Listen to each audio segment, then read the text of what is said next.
कैसे हो एवरीवन। मैं उम्मीद करता हूँ सब अच्छे हो गए। तो मैं आपका फिर से स्वागत करता हूँ आपके अपने परिवार आरजी एजुकेशन में। और आपको 2-4 दिन से क्लास नहीं मिली, उसके लिए मैं बहुत ही शर्मिंदा हूँ। उसके लिए सॉरी। तो चलिए, आपको अब कंटिन्यू क्लास मिलेगी।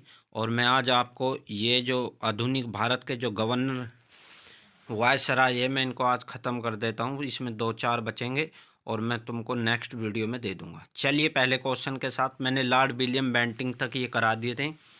अब आते हैं चार्ल्स मेटकॉफ। चार्ल्स मेटकॉफ, इसका शासनकाल रहा है 1835 से 1836 तक। तो इसका पहला जो पॉइंट बनता है, कौन सा बनता है? पहला पॉइंट, इसे भारतीय प्रेस का मुक्तिदाता कहा जाता है क्योंकि इसने 1 वर्ष के कार्यकाल में प्रेस से प्रतिबंध हटा दिया था। आपसे पूछेगा कि किस वायसराय ने प्रेस से 1 वर्ष के अंदर प्रेस से प्रतिबंध हटा दिया था, या इसे भारतीय किसे प्रेस का मुक्तिदाता कहा जाता है, इस तरह से आपसे क्वेश्चन पूछेगा। तो क्या बनेगा इसका राइट आंसर? Charles Metcalfe. ठीक है, चलिए नेक्स्ट। लॉर्ड एलन बरो 1842 से 1844 तक ये रहे हैं। इन्होंने क्या करा था? दास प्रथा की समाप्ति लॉर्ड एलन बरो के समय में हुई थी। कब हुई थी दास प्रथा की समाप्ति? किसके शासनकाल में हुई? लॉर्ड एलन बरो के समय में हुई थी। याद रखना, रविवार की अवकाश की शुरुआत 1843 में लॉर्ड एलन बरो के समय में हुई थी। किसके समय में हुई थी? लॉर्ड एलन बरो के समय में हुई थी। किसकी छुट्टी? रविवार के अवकाश की शुरुआत 1843 में लॉर्ड एलन बरो के समय में हुई थी। चलिए next. Lord heading. Lord heading 1844 से 1848 तक इन्होंने क्या, इनके शासनकाल में क्या हुआ? नरबलि प्रथा पर प्रतिबंध लॉर्ड हेडिंग ने लगाया था। याद रखना, नरबलि प्रथा पर जो प्रतिबंध लगाया था वो लॉर्ड हेडिंग ने लगाया था। याद रखना। चलिए नेक्स्ट। लॉर्ड डलहौजी, बहुत ही इंपॉर्टेंट, वेरी वेरी इंपॉर्टेंट। 1848 से और 1856 तक इनका शासनकाल भी पूछ लेता है क्योंकि इनको रेलवे का जनक कहा जाता है।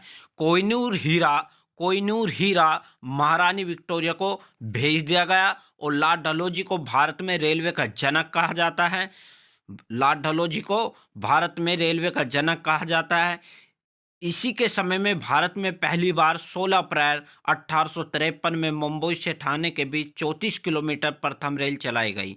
इसने शिमला को ग्रीष्मकालीन राजधानी बनाया था। किसने बनाया था शिमला को ग्रीष्मकालीन राजधानी? तो लॉर्ड डलहौजी ने। आपसे डायरेक्ट पूछेगा किसने शिमला को ग्रीष्मकालीन राजधानी बनाया था? तो किसने? लॉर्ड डलहौजी ने। किसने? लॉर्ड डलहौजी ने। ठीक है, चलिए नेक्स्ट। इसी के समय में 1853 में कोलकाता से आगरा के बीच तार सेवा शुरू की गई। किसके बीच? इसी के समय में 1853 में कोलकाता से आगरा के बीच तार सेवा शुरू की गई। याद रखना। नेक्स्ट पॉइंट आता है इसमें 1854 में पहली बार 1854 में पहली बार डाक टिकट का चालन भी इसी के समय में हुआ था। याद रखना, बहुत इंपॉर्टेंट है। 1854 में पहली बार डाक टिकट का चालन भी इसी के समय में हुआ था। चलिए नेक्स्ट। लॉर्ड डलहौजी को के शासनकाल को व्यापकगत सिद्धांत के कारण अधिक याद किया जाता है। इसी नीति को राज्य हड़प नीति भी कहा जाता है। Very very important. किसको? राज्य हड़प नीति भी कहा जाता है। याद रखना। चलिए नेक्स्ट। इसी नीति के अंतर्गत सबसे पहले सतारा को अंग्रेजी में साम्राज्य में मिलाया गया।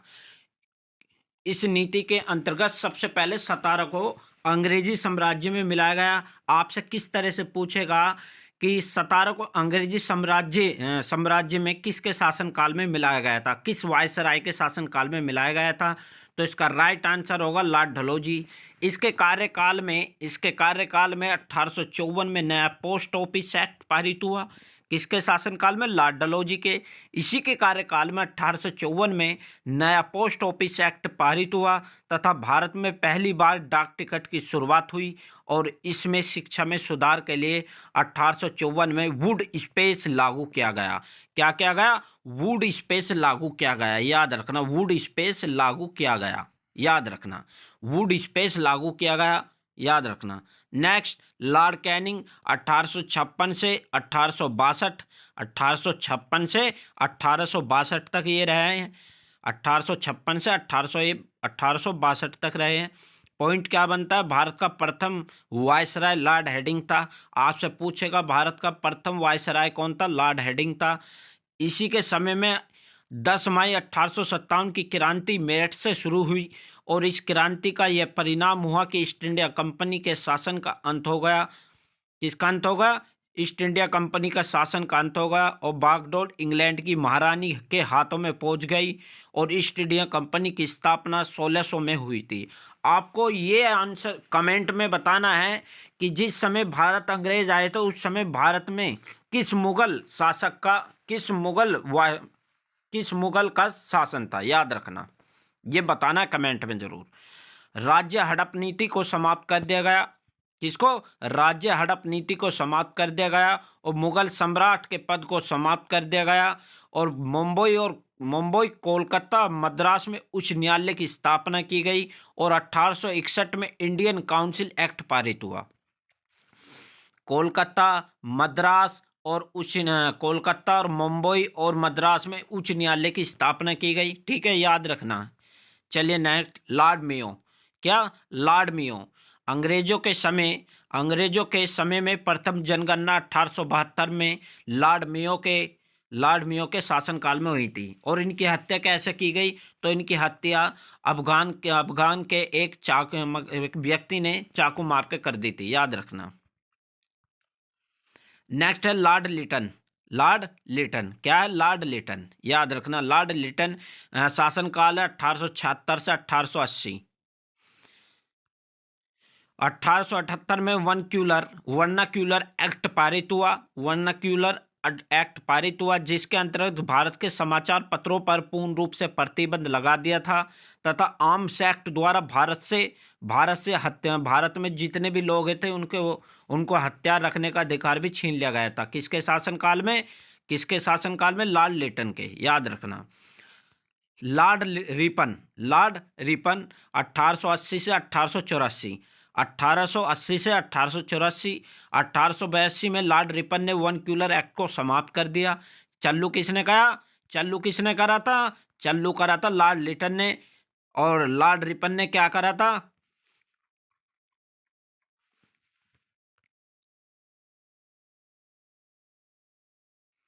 लॉर्ड रिपन ने क्या करा, इसको समाप्त कर दिया था। ठीक है।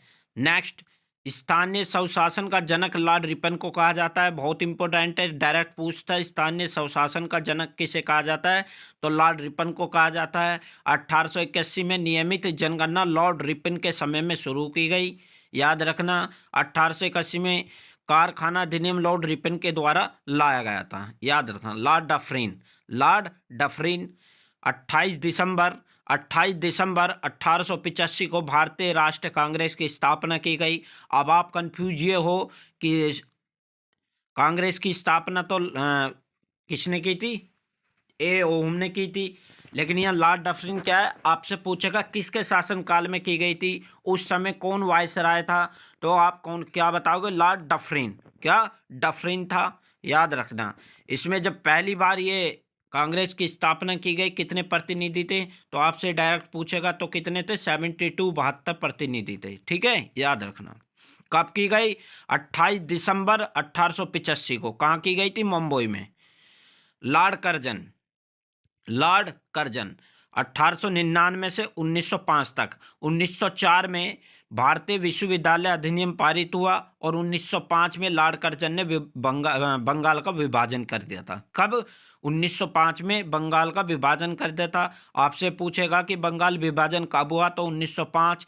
किसने किया था, लॉर्ड कर्जन। किसके शासनकाल में होता, लॉर्ड कर्जन। ठीक है, याद रखना। लॉर्ड मिंटो द्वितीय, ठीक है, 1905 से 1910 तक ये रहे हैं। इन्होंने क्या क्या करा, इन्होंने 1986 में मुस्लिम लीग की स्थापना, इनके सामने लॉर्ड मिंटो द्वितीय 1986 में मुस्लिम लीग की स्थापना सलीमुल्लाह तथा आगा खां ढाका में की थी। आगा खां ने कहाँ की थी, ढाका में की थी। आपसे पूछेगा कि मुस्लिम लीग की स्थापना किसने करी थी? तो अभी जो है आगा खां कम पूछा जाता है, आगा खां कम पूछा जाता है, ये सलीम उल्लाह खां ज़्यादा देता है, सलीम उल्लाह ये ज़्यादा देता है। तो दोनों को याद रखना, सलीम उल्लाह तथा आगा खां ने ढाका में की थी। और आपसे पूछेगा कहाँ की थी, तो ढाका में। 1907 में कांग्रेस का सूरत अभी विभाजन हो गया और ये गर्म दल और नरम दल में विभाजित हो गई। कब हुई? 1907 में सूरत अधिवेशन हुआ था और ये गर्म दल और नरम दल में विभाजित हो गई। ठीक है। मुसलमानों के लिए निर्वाचन की व्यवस्था माल्य मिंटो सुधार अधिनियम 1909 में पारित किया गया। आपसे डायरेक्ट पूछेगा कि मुसलमानों के लिए निर्वाचन व्यवस्था किसने लागू की और किस वर्ष की। ठीक है ना। तो माल्य मिंटो सुधार आया था 1909 में, तो पारित किया गया था ये एक्ट। तो मुसलमानों के लिए अपना एक निर्वाचन व्यवस्था अपने एक अलग हो गई थी। ठीक है।